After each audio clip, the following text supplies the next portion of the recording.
A very good morning from myself, Devon Govender, and welcome to the Gallop TV selection show for the race meeting that's scheduled to take place on the 7th of December. We are racing at Hollywoodbets Kenilworth, an 8-race program, and we've got some big fields. I'm joined by Graham Hawkins on the line. Graham, wonderful to have you on the show. I haven't worked with you for a long time. Nice to be teaming up with you, Devon. Yes, it's a challenging card again at Hollywoodbets Kenilworth on Wednesday. First of 8 races off at 1:15, but let's hope we can steer our punters in the right direction. Great stuff, great stuff. Race 1 jumps at 13:15. It's the Hollywoodbets Kenilworth Welcomes You maiden plate for fillies and mares. It's over 1,600 meters. Graham, I quite like number 10, Satki from the Andre Nel yard with Grand Van Niekerk aboard, and this stable has found form recently. Yeah, the monkeys off the back. They had a winner, their first winner, Cape-based winner of the season over the weekend. Sarki, very useful promise, daughter of Dynasty, 2 good runs, steps up to 1,600 meters, early favorite at 5-2. Certainly worth another chance, but wherever she runs, number 1, Miss New York, who's been attractively priced up at 8-1, shouldn't be too far away. They were head apart last time, and Miss New York has cracked the inside gate. I also think number 9, Illa de Mauritia, is open to vast improvement. Only had the 2 1,200-meter starts, finished close up on both occasions, steps up to 1,600 meters, and being a daughter of Silvano, I think we can expect a lot of improvement. And then the Justin Snaith pair of number 7, Love Rules, and 8, Fallow and Cora, they warrant some respect. I think it's quite a tricky start to the bipot, and I would include numbers 1, 7, 9, and 10 as a minimum. Well, there you heard it from Graham. It could be a tricky start to the bipot. His numbers are 1, 7, 9, and 10. I quite like number 10, Satki from the Andre Nel yard with Grand Van Niekerk aboard. Moving on to race number 2 on the card. It jumps at 13:49. It's the Bet with Tab FM 76 handicap for fillies and mares over 1,200 meters. I quite like number 4, Shantastic, in this race from the Dean Cannemeyer yard with Grant Burr aboard. Well, I'm not going to turn my back on Shantastic. I was very hot on her last time at very attractive odds of 8-1. So she did us a good turn last time, and I'm certainly not going to abandon her now. I think she has a very, very bright chance of following up in race 2. The one that I'd like to mention as a possible danger is, again, the Andre Nel runner, number 2, Magnetic Dime. Yes. I think she'll go well, but Shantastic is my top choice. As far as the bipod is concerned, I'm going to include both numbers 2 and 4, but Shantastic is definitely my top choice. Well, we're in full agreement there, Graham. I made it 4 from 2, and I'll be doing the exact same thing in the bipot. You heard it from myself and Graham. We both like number 4, Shantastic, to follow up on a great victory when beating Veronique in the last occasion by 0.75 lengths. So the bipot numbers for us, numbers 4 and 2. Moving on to race number 3 on the card, it's the Follow Tab South Africa on social media classified stakes. It's over the mile trip, and Graham, tell us what you like here. I think this is a very trappy little contest. There are only 8 runners, but I think there are many with chances. The early favorite is Rockpool, recent maiden winner 22-10. Blackberry Malt is at 5-2. That's got to be better than its last run. But I think all of numbers 1, Run for Cover, 2, Nevada King, 3, Blackberry Malt, 5, Rockpool, and 8, Incredible have lively chances. Perhaps Incredible will go one better, but healthy respect for Blackberry Malt. Yeah, I was very impressed as well. Before I start talking about Blackberry Malt, I was very impressed with the maiden win from Rockpool. Came from well back in the field and absolutely flew into the closing stages. And after I listened to that interview, the connections really rate this one as well, and it's beautifully bred. Yeah, it's onwards and upwards for Rockpool. As you say, he was hopelessly drawn 16 out of 16. That was on the winter course, which made the win all the more meritorious. Yes. Got up to beat Salukwe short head. That form line still has to be tested properly. But yes, Rockpool is obviously one for the short list, but he may have to sit in behind Blackberry Bolt and Incredible at the end. But it's a tough race. I think it's a very trappy contest. Yeah, part of my suggested bet, which is included in a double today, is number 3, Blackberry Malt. Because I remember that last run, and I was watching the replay a few times last night. This horse was steadied coming into the straight, and he didn't get he didn't get the best way through the field, and I'm hoping with a little bit of luck in running that he's going to get a little bit of luck. And then Louis Makotwa, he's certainly riding at the top of his game. So I'll make number 3 Blackberry Malt the horse to beat. He's got only a length to find on number 8, Incredible, and as you say, he didn't enjoy the run of the race last time, so he could easily turn the tables on number 8, Incredible. But I do think those two are the principals in the race, closely followed by number 5, Rockpool. There you heard it from myself and Graham. His numbers are 1, 2, 3, and 5 for the exotics. I quite like number 3, Blackberry Malt. Moving on to race number 4, it jumps at 3 o'clock. It's the Destination Cape Racing Maiden Special Weights over 1,600 meters. It's a massive field, Graham, and I thought a case can be made for quite a few here because a lot of runners are going to improve. These special weights maidens have been a little bit of a nightmare for us as tipsters and for punters from a betting perspective. We've had many upsets, and here we mentioned Rockpool in the previous race, and Selukwe runs here. Yes. Selukwe has run since going down to Rockpool and was beaten into third by Cosmic Event. He's got 60 kilograms to carry. I'm going to take a position here. I'm strongly in the camp of number 8, Hawk Circle. I think he's coming along the right way, receives 2 kilograms for Selukwe. Yes. Richard Farid, Justin Snaith team up. Last time out he ran behind Holy Orders, the stable companion, and Farid on that occasion was aboard Holy Orders. Now Farid teams up with Hawk Circle. There was a bit of talk about him last time. Yes. So I'm going to go in very, very strongly with number 8, Hawk Circle. Yeah, this is currently trading at around about 3-1 in the fixed odds betting market. Was gelded on the 14th of September, so you can expect a big performance from number 8 there. Graham, I found a little bit of value for the places. I quite like number 13, Coronation Time. Now, I know this comes out of the same form line, and he did run behind Hawk Circle on that occasion on the 12th of November. But this horse was gelded on the 26th of May, so they gave him a bit of time.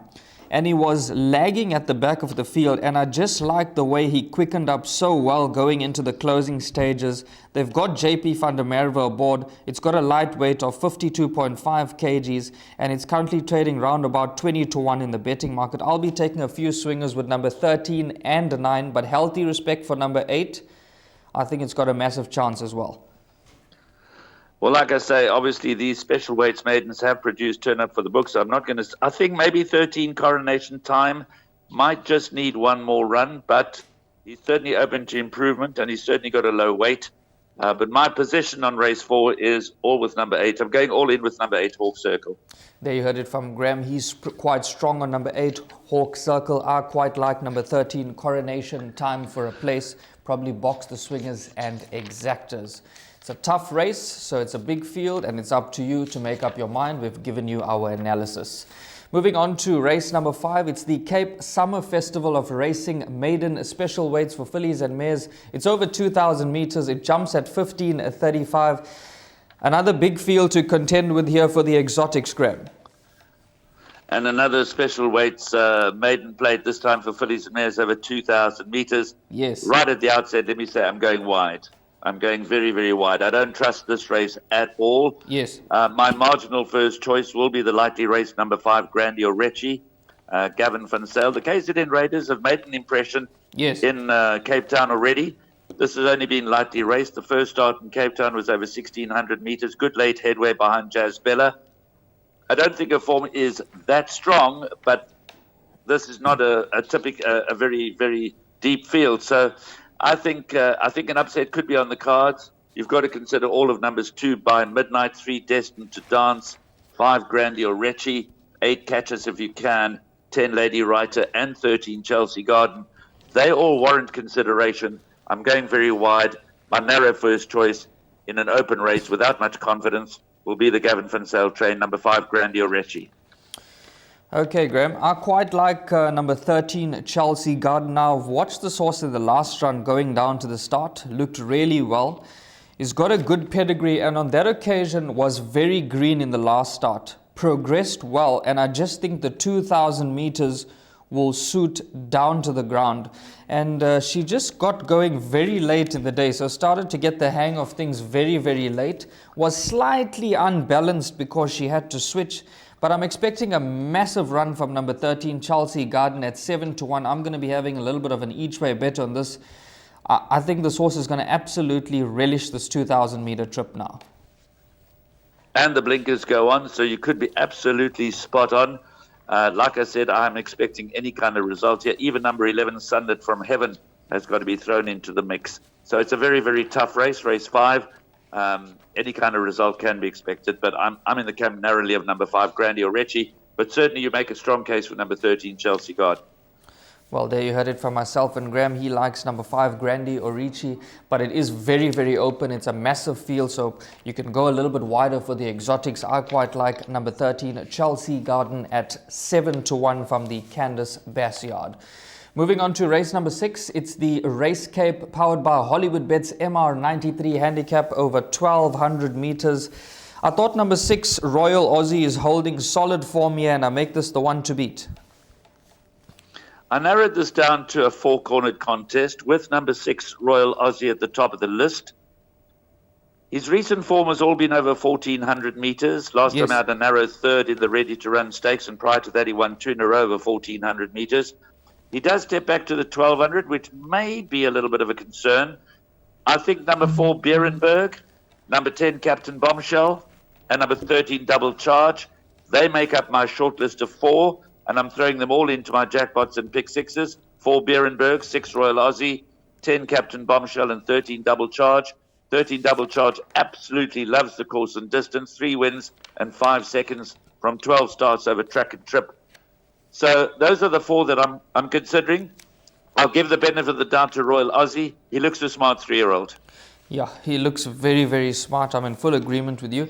Just one more horse I want to talk about, Graham. Number 12, Let It Burn from the Dean Kenilworth yard.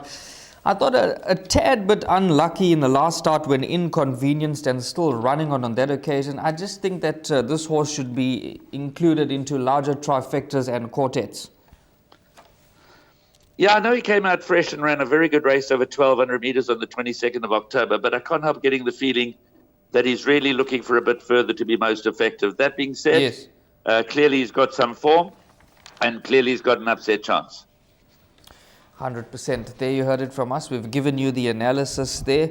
We both like number 6, Royal Aussie, but it's much more open than that. Include numbers 4, Beerenberg, and number 10, Captain Bombshell. Moving on to race number 7 on the card, it's the Next Festival meeting, Sunday, 11th December, MR74 handicap over 1,200 meters. I thought this was a little bit of an open race, another big field.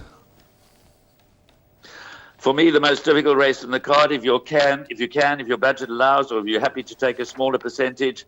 I've got a banker in the last leg, so I'd go the whole field in race 7. I think it's the toughest race. Last time out, we were big on number 12, Mr. Frosty, at any old price. Yes. And he came so close to just behind Ensuing and Cheeky Laddie. They all meet again here.